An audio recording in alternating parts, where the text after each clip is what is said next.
It has been a rough morning at the Whitsett house already. We've had one child wake up late and was tardy to school. That's just delightful. And now, two little boys called and they left their computer devices at the house, so I am running them to the school. One of the great things about our district is that all the kids get some sort of device, be it an iPad or a Chromebook or a MacBook or something. Boy, when little boys are not responsible and they leave them, guess who gets to pick up that slack? That'd be Dad. Monday's New York Times crossword puzzle, 16 minutes, 11 seconds. 8 minutes and 4 seconds faster than my average. Now, my average is 1 week, but hey, I'm taking it. It's a drizzly, rainy day. Fall is really here now in the Midwest. This is what it is. It's Monday, November 16. Let's do this.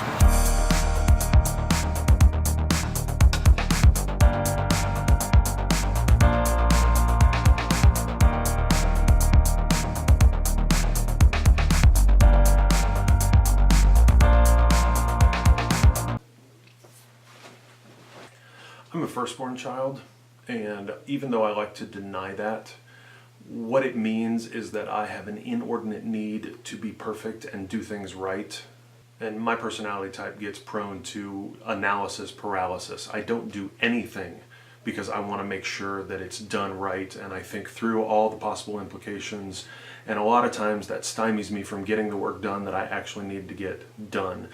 Sometimes that's a good thing. I mean, the staff and I, when we have big events or big programs or big decisions to make, we like to do something I call a pre-mortem. We draw up the plan and we try to think of everything. We pretend that it has gone horribly wrong, and we try to analyze why did it go wrong, and then we make course corrections based on what we think may or may not happen. Also, as an introvert, I like to do things well because I don't like for there to be any problems. I like people to like me. I like people to think I'm doing a good job. And when I'm not entirely confident that I'm doing a good job, my chest, the way I like to say it is my chest constricts. I can barely breathe. It's taken me a long time to figure out that I just need to power through that. Hey, James. It's okay. When I was interviewing for this job, one of the questions that I was asked is, how can administration be ministry? And I wrote this response that basically says that the Latin origins of the word administration actually mean to serve, and so I don't see how administration could be anything other than ministry. It's not just widget work. It's not just it's not just grinding through administrative details. That's a lot of the time what we think that it has become. It's oftentimes clearing out roadblocks so people can get work done. It's attending to details so that other people don't have to attend to details, so they can work on generative things. It's making sure that resources are available so people have what they need to actually do the job that they were asked to do. So today I'm having to set up meetings. I'm having to do logistical administrative work. This is not work that I feel gifted at. People tell me I'm relatively good at it. I'm the clerk for the Synod. It's my job to set up the Synod meeting.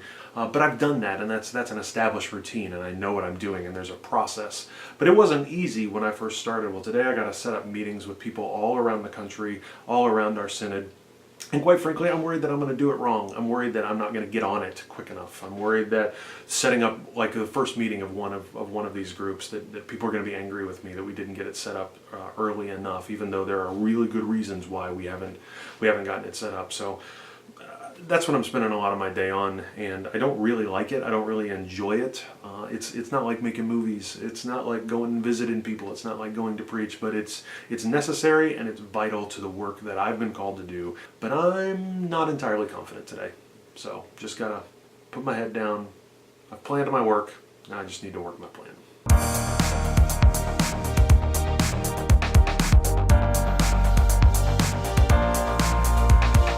So last week on the vlog, I was all excited about a new video series that we got in the office.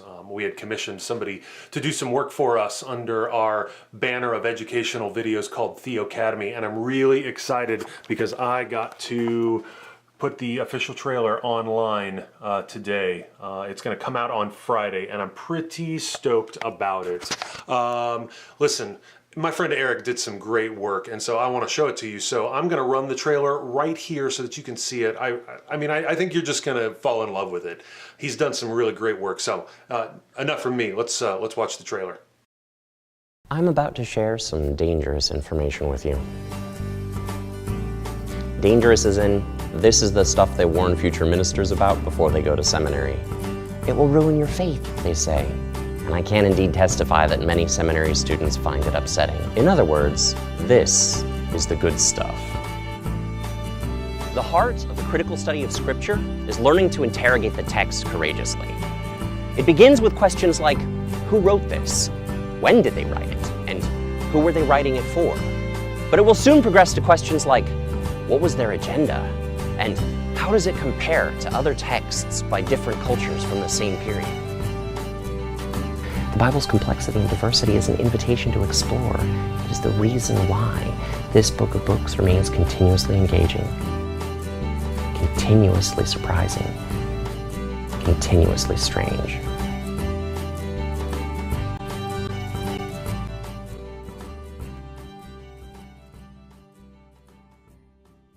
So what'd you think? Looks pretty good, doesn't it? Leave me some comments about the series down in the comments section. Here's the thing. Eric Clark is one of those guys that I just want to slap for being so smart. He knows a lot of stuff, and he's able to communicate it in some really, really effective ways. So it's going to go live on Friday. I'll make sure and put a little link here in the video on Friday, but I'm really stoked about it. So I'm going to put the link to the trailer down in the doobly-doo. Go to that. Find the video and share it with your friends, because I think that folks are going to be really excited. This is the first thing that we've done where we intentionally branch out beyond just making curriculum for the Presbyterian Church. So I'm really hoping that folks will find it, that they'll use it, and that it'll be a real benefit for their own ministry. And if you like this, and after you watch the whole video series after we release it on Friday, if you want more Eric, you are in luck, because Eric has a YouTube channel called Lection Eric. Again, I'll link it down in the doobly-doo. I highly recommend checking it out and subscribing very regularly. Eric is trying to take Scripture and give it a new twist. He's trying to interpret Scripture based on modern references, pop culture references. Eric is a geek. And he's the good kind of geek. He's the smarty pants geek who likes to make geeky references.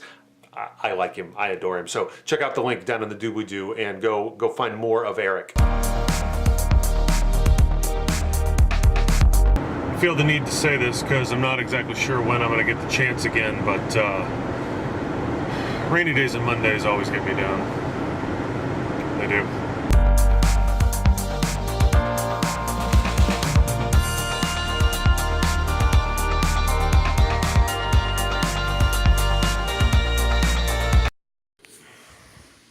We're doing math homework? Yes. Don't you love math homework? No. I don't love math homework either. Okay, there are 8 pencils in a package. How many packages will be needed for 28 children if each child gets 4 pencils? Let's figure out what we know. What do we know? How many? 28 children. We have 28 children. And how many pencils do they get? 4. 4 pencils. So my question is, what do we need to know about those 28 children and their pencils? You just say? 28 times 4. 28 times 4? What is 28 times 4? Do you know off the top of your head? Because I don't. Why don't we do the math? Yeah. You're correct. It represents how many pencils are in each pack. In each package, right. So 112 divided by 8, you are correct. guess what 8 times 14 is, Dad? Tell me. You're kidding me. Yep. No. I'm not kidding. Because look, 8. If you go 8 down to 14. Yeah? You're kidding. Awesome. So how many packages of pencils do we need? 14. Yeah! Hey, Math Smart. Big 5. Okay. What are you working on, Ro? Oh, Bye. so like homework. You have to read a book, and then you have to write the title and then write about your book. Weird Blue, the Case of the Weird Blue Chicken? Uh-huh. But we just found out in the book that the weird blue chicken is actually a bird. It's a blue bird. Of course, chickens are birds. But, no, like, It's not a chicken. It's a it looks like a blue jay. So one of the things about being Midwestern is that the Midwest is a microcosm of the United States. We are a nation of immigrants. Lots of cultures come together, and we try to make something out of that. At least that's what we've been told. Well, the Midwest is like that. The Midwest doesn't really have. I mean, we have a culture of our own, but there are things that we just don't have. And one of the things that a lot of Midwesterners that we just don't have is we don't have a cuisine. We don't have a food. Even though in Kansas City we make better barbecue than anybody else, what we like to say is we didn't invent barbecue, we just perfected it. So one of the other things is comfort food. We don't really have a comfort food, and so we just appropriate from other cultures in the United States. And so tonight I'm making my absolute favorite comfort food, browning up some sausage, and we got some biscuits, and we're making biscuits and gravy and eggs tonight because that's how you do comfort food in this house. This is how you avoid lumpy gravy. You make a roux. Brown up your sausage. You put the flour in on the gravy. Now I've added a little bit of butter in here to get a little bit more fat. But you essentially make a roux this way.